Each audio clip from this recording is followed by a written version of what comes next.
বিভাজনের রাজনীতি থেকে বের হয়ে আসার আহ্বান জানালেন মির্জা ফখরুল। ফ্যাসিবাদী কায়দায় ধমক দিচ্ছে কেউ কেউ, অভিযোগ রিজভীর। শেখ হাসিনাকে প্রত্যর্পণের আবেদন পেয়েছে ভারত, ঢাকার অনুরোধ খতিয়ে দেখছে দিল্লি, জানালেন পররাষ্ট্র মন্ত্রণালয়ের মুখপাত্র। বন্যার ক্ষয়ক্ষতি থেকে ঘুরে দাঁড়াতে শুরু করেছে মানুষ, ত্রাণ ও পুনর্বাসনের উদ্যোগ সরকারের, ক্ষতি নিরূপণে জরিপ শুরু। দেখছিলেন সংবাদ শিরোনাম, এবারে বিস্তারিত। বিএনপি স্বাক্ষরিত জুলাই সনদ অক্ষরে অক্ষরে বাস্তবায়ন করা হবে বলে দৃঢ় প্রত্যয় ব্যক্ত করেছেন দলের মহাসচিব মির্জা ফখরুল ইসলাম আলমগীর। একই সাথে বিরোধী শক্তির সবাইকে বিভাজনের রাজনীতি থেকে বিরত থাকার আহ্বান জানান তিনি। ঢাকা বিশ্ববিদ্যালয়ের সাবেক উপাচার্য অধ্যাপক এমাজউদ্দিন আহমেদের ষষ্ঠ মৃত্যুবার্ষিকী উপলক্ষে শুক্রবার আয়োজিত স্মরণসভায় তিনি এসব কথা বলেন। আহমেদ সারওয়ারের রিপোর্ট। জাতীয় প্রেস ক্লাবে ঢাকা বিশ্ববিদ্যালয়ের সাবেক উপাচার্য ও বিশিষ্ট রাষ্ট্রবিজ্ঞানী অধ্যাপক ডক্টর এমাজউদ্দিন আহমেদের ষষ্ঠ মৃত্যুবার্ষিকী উপলক্ষে স্মরণ সভার আয়োজন করে এমাজউদ্দিন রিসার্চ সেন্টার ও বাংলাদেশ জাতীয় সাংবাদিক সমিতি। অধ্যাপক এমাজউদ্দিন আহমেদকে জাতির মুক্তির অন্যতম পথপ্রদর্শক হিসেবে আখ্যা দেন বিএনপি মহাসচিব। এ সময় চলমান রাজনৈতিক প্রেক্ষাপট ও দলের ভবিষ্যৎ রূপরেখা নিয়েও কথা বলেন মির্জা ফখরুল।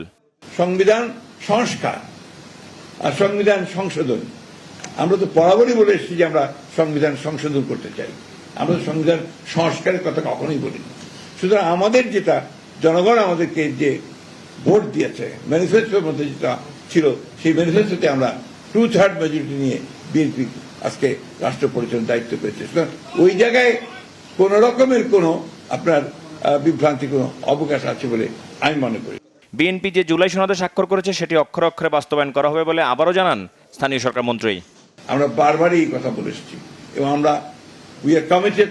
আমরা 31 দফাতে যেমন কমিটেড, ঠিক তেমনিভাবে আমরা কমিটেড হচ্ছি জুলাই সনদে, কিন্তু সেটা আমরা যেভাবে চেয়েছি সেইভাবে আমরা বলছি। এখানে সম্পূর্ণভাবে ভুল ব্যাখ্যা দেওয়া হচ্ছে যে আমরা জুলাই সনদ বাস্তবায়ন করতে চাই না।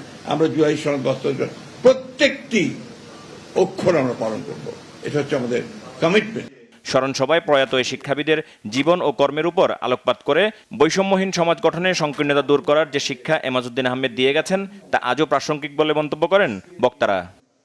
আহমেদ সারওয়ার, বাংলা ভিশন, ঢাকা। এদিকে গণতন্ত্র শেখাবে বলে কেউ কেউ ধমক দিচ্ছে, এমন মন্তব্য করেছেন বিএনপির সিনিয়র যুগ্ম মহাসচিব রুহুল কবির রিজভী।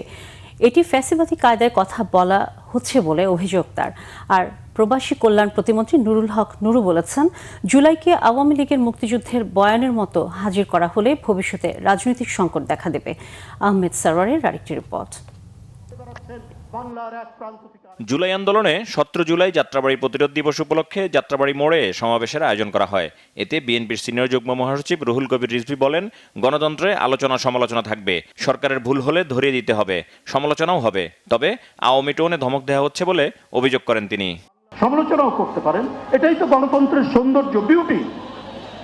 আসুন আমরা সেই গণতন্ত্রের চর্চার মাধ্যমে গণতন্ত্রকে এগিয়ে নিয়ে যাই, কিন্তু সেটা না করে আপনারা শেখ হাসিনার টোনে, আওয়ামী লীগের টোনে, ওবায়দুল কাদেরের টোনে আপনারা কথা বলবেন, এটা তো মানুষ নিতে চায়।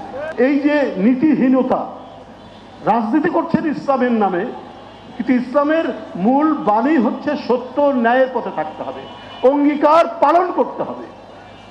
এই অঙ্গীকার আপনারা কখনোই রক্ষা করেননি।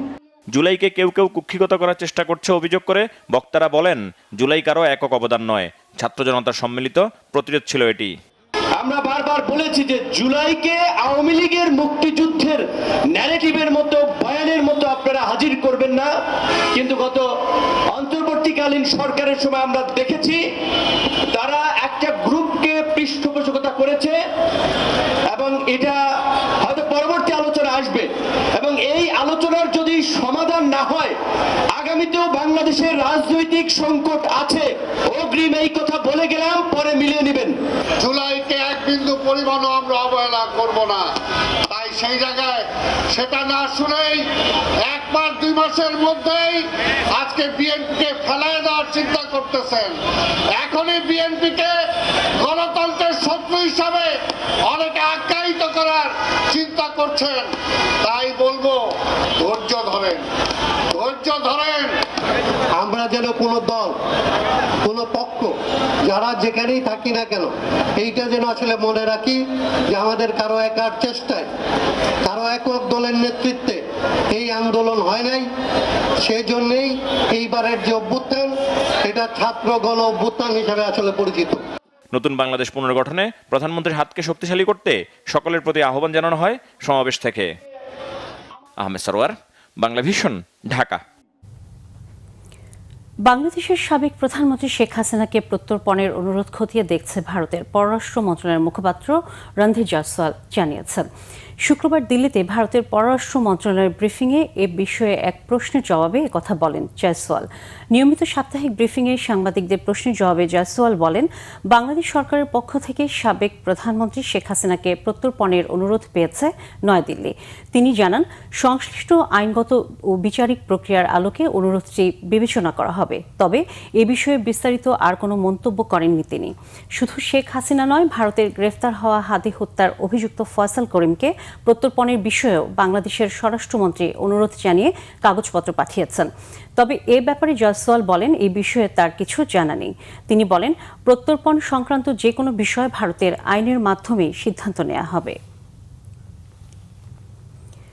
সরকারের সমঝোতা প্রস্তাব প্রত্যাখ্যান করে দেশজুড়ে কমপ্লিট শাটডাউন কর্মসূচি শিক্ষার্থীদের। কোটা সংস্কার আন্দোলনকারীদের কমপ্লিট শাটডাউন কর্মসূচিকে কেন্দ্র করে 2024 সালের 18 জুলাই রাজধানী ঢাকা সহ দেশ ছিল প্রায় অচল। দেশের বিভিন্ন স্থানে আন্দোলনকারীদের সঙ্গে পুলিশ এবং আওয়ামী লীগ ও এর অঙ্গ সংগঠনের নেতাকর্মীদের সংঘর্ষে সেদিন সাংবাদিক সহ অন্তত 31 জন নিহত হন। 2024-এর উত্তাল জুলাই নিয়ে রিশান নাসরুল্লাহর রিপোর্ট। 2024-এর 18 জুলাই দেশ জুড়ে চলছে বৈষম্যবিরোধী ছাত্র আন্দোলনের কমপ্লিট শাটডাউন কর্মসূচি। আইন শৃঙ্খলা পরিস্থিতি স্বাভাবিক রাখতে সেদিন ঢাকাসহ দেশে 229 প্লাটুন বিজিবি মোতায়েন করা হয়। আন্দোলন দমনে অনির্দিষ্টকালের জন্য রাজধানীতে সভা সমাবেশ নিষিদ্ধ ঘোষণা করে ডিএমপি। 18 জুলাই সর্বাত্মক অবরোধ কর্মসূচি সফল করতে শিক্ষার্থীদের সাথে যোগ দেয় সাধারণ মানুষ। কমপ্লিট শাটডাউন কর্মসূচি পালনের সময় রাজধানী ছাড়াও দেশের বিভিন্ন জেলা ও উপজেলায় পুলিশ, আওয়ামী লীগ ও এর অঙ্গ সংগঠনের নেতাকর্মীদের সাথে সংঘর্ষ হয় আন্দোলনকারীদের। সাংবাদিক সহ নিহত হন 31 জন। এর মধ্যে রাজধানী ঢাকায় 24 জন। ফুঁসে ওঠে ছাত্র জনতা। রাজধানীর রামপুরায় বিটিভি ভবন এবং মহাখালীতে দুর্যোগ ব্যবস্থাপনা অধিদপ্তর, ডাটা সেন্টার ও সেতু ভবনে দেয়া হয় আগুন।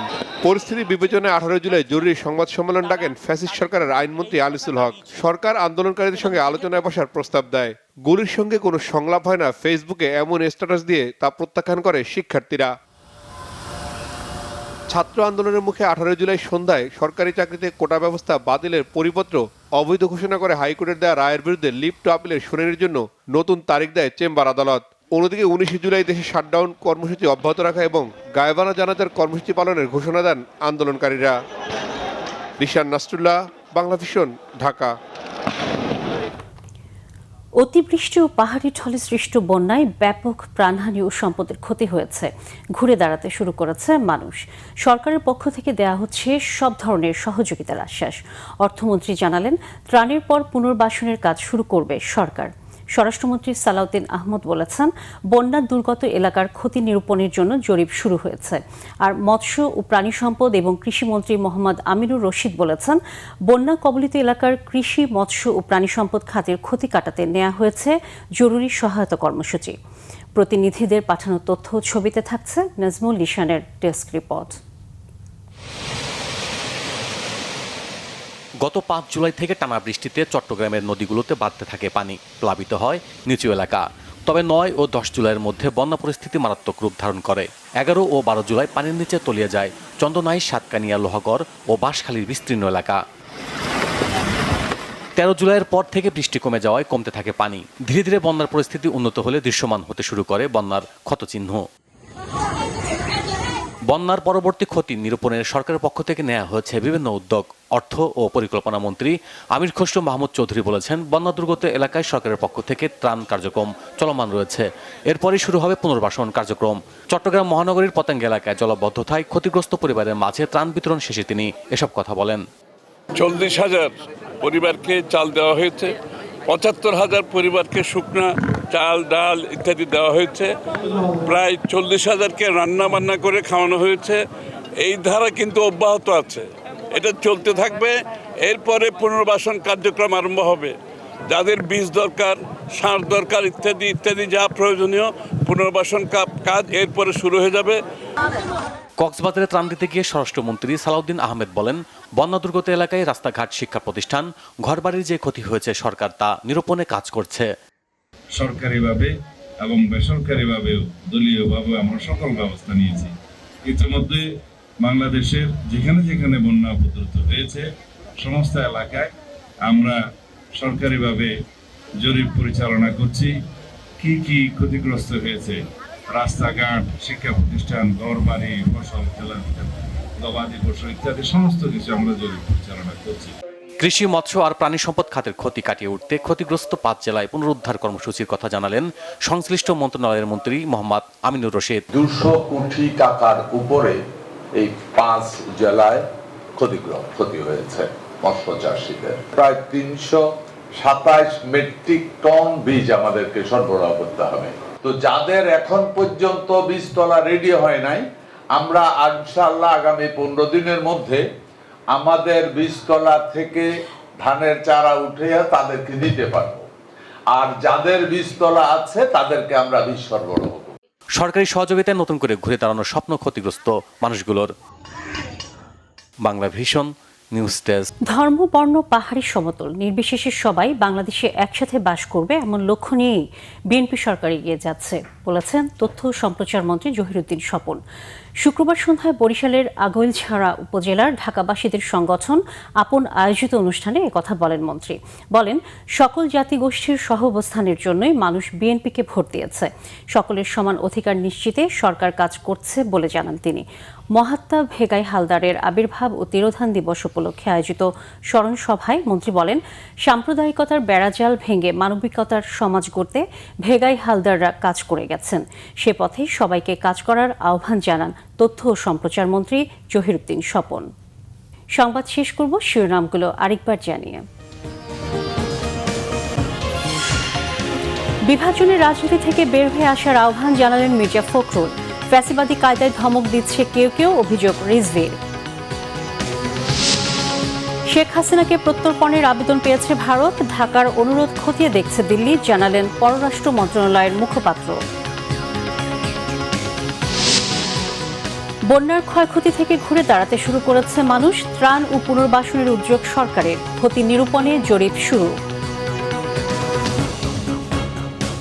দর্শক, এই ছিল এখনকার মতো। পরের সংবাদ সকাল 10টায়, এর আগে 9টায় রয়েছে নিউজ টপ 10 দেখার আমন্ত্রণ রইল।